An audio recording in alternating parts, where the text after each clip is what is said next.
Maulang linggo mga kaibigan. Di ba? Ilang araw na yan. Mga kaibigan, kayo ba'y mahilig sa mga off-color na mga manok? So, meron tayong mga ordinary na kulay, yung pula at palisain. Meron tayo ditong tinatawag na dalusapi. Yan. Yung lemon na kulay tapos dilawang paa. Yan ang typical na dalusapi. Mga lemon, mga sweaters, mga dalusapi yan. Yellow na paa. Tapos lemon color. Yan ang mga dalusapi. Meron naman tinatawag na pulang linaw. Ganito yung kulay ng pulang linaw. Dito sa amin Pero syempre, dapat ang kanyang mga paa puti. Yan ang original na pulang linaw. Dark red na puti ang paa. Pulang linaw. So ang pagkakaiba nila sa pagkapula, yung dalusapi, lemon color na dilawang paa. Ang pulang linaw, red na dark, tapos puti ang paa. Meron tayong regular na kulay na gray. Yan ang regular na kulay ng gray.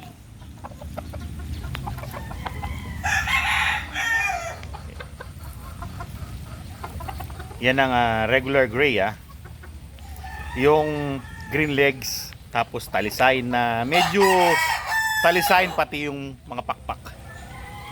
Yan ang regular gray. Yan ang supposed to be kulay ng regular gray.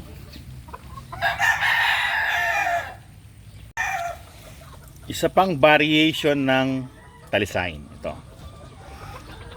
Yung pula yung kanyang mga parang pinaka braso, pati yung gitnang likod niya pula.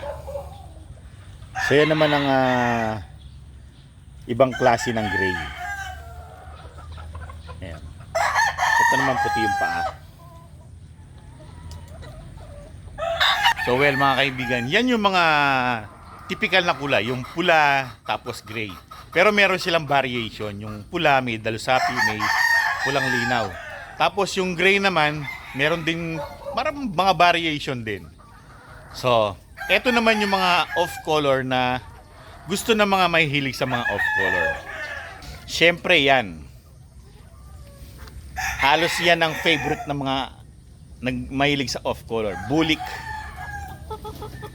Maraming klase ng shades ng bulik. Yan. Ito'y tinatawag na bulik mais. Yan. Parang ano siya, yung mais na tuyot na. Yung ginagawang binhi. Yung meron pang balat. Yan, di ba? Ganyan ang kulay ng mais. Ito naman yung bulik na pula. Bulik, pula siya pero bulik. Parang dalusaping bulik ang kulay niya. Ayan, dilawang paa tapos pula halos yung kanyang kulay.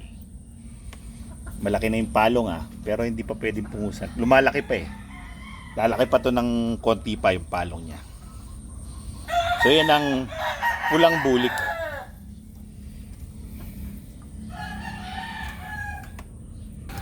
Sa pang variation ng bulik.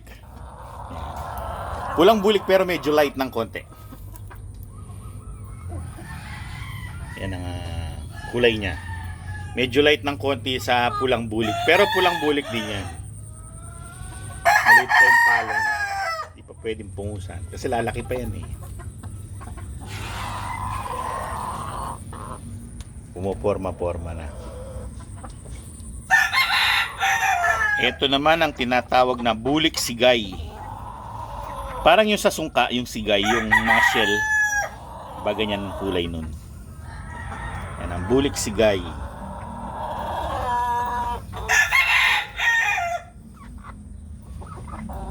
Bulik sigay. Yan ang kulay ng bulik sigay.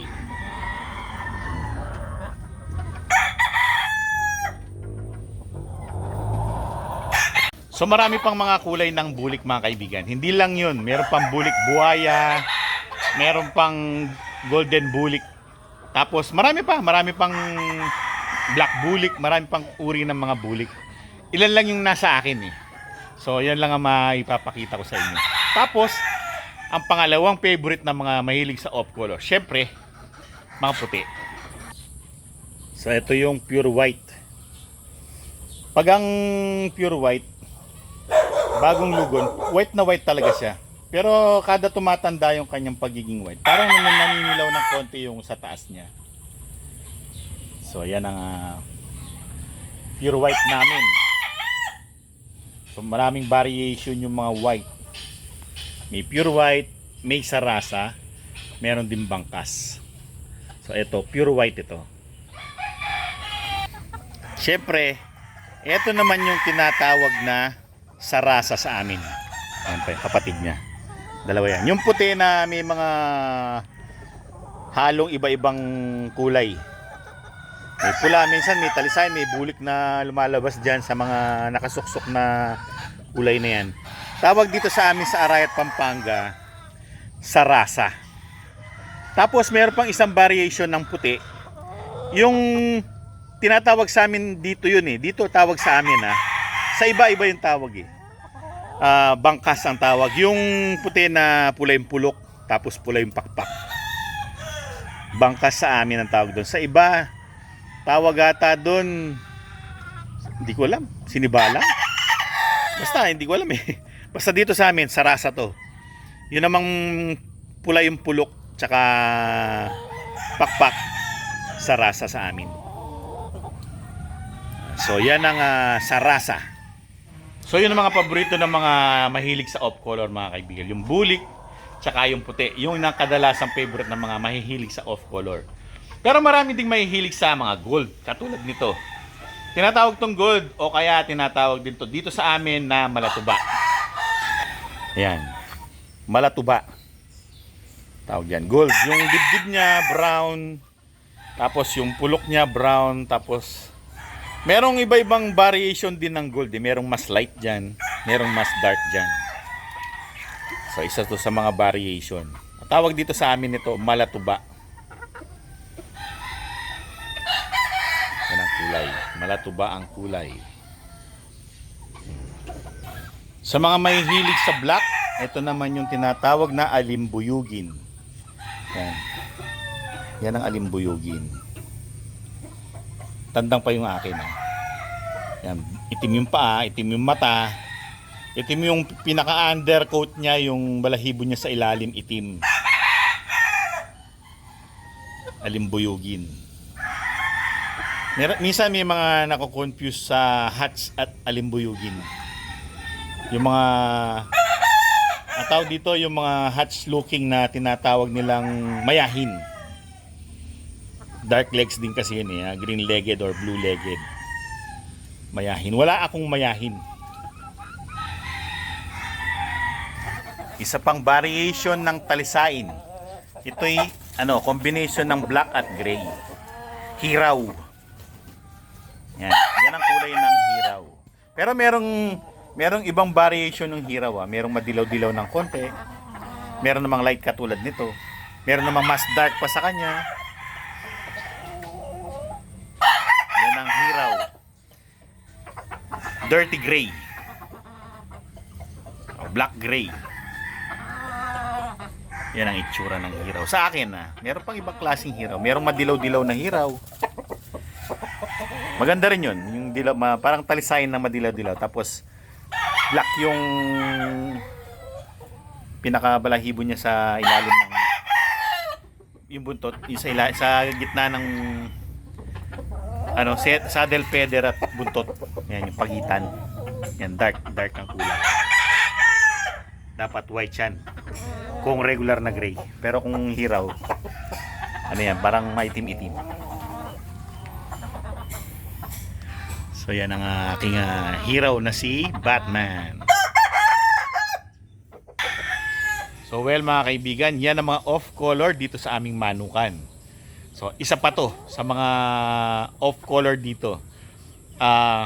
Hiraw na abuhin. So, meron mga variation yan, di ba? May mga dark, may mga light. Ano kaya sila paglaki nila? So, excited ako dito. Ito yung pinaka-abuhin sa kanila. sa pagkakaabuhin na sa lahat ng mga kapatid niya. Yan ang inaabangan ko. Anong itsura niya paglaki niya. Ito, hiraw din to. Pero hindi ko alam kung anong itsura din niya. Babae yan, babae. So well mga kaibigan, yan ang mga off-color dito sa aming manukan. Kayo, ano bang off-color ang favorite nyo? Pa-comment naman para kwentuhan tayo. So well mga kaibigan, hanggang sa susunod na episode, paalam!